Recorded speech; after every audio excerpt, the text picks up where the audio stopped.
I started talking to David about our capabilities at the company that I was working for, and maybe 3 minutes, 4 minutes into the brief presentation, he asked me to turn it around and tell him a little bit about myself. I told him my background was aerospace. I sold large forgings throughout the world, and I think right there I had him. He said, can you come back tomorrow? He says, let's cut this short. I want you to meet with a group of investors.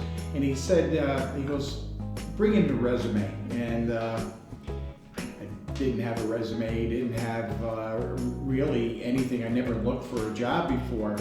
So I called one of my friends and I said, hey, I don't have a resume. Can you write a little letter of recommendation that you enjoy working with me and if there's opportunities? And he actually cut a purchase order and he said, what's the name of the company? I said, I'm not sure. So he cut To Whom It May Concern, the $10,000 purchase order, and I walked in with that. Well, needless to say, I was literally hired on the spot. It was a life-changing meeting for myself. Actually, behind me is a picture of a young Dave Dussault and a young Tony Leon.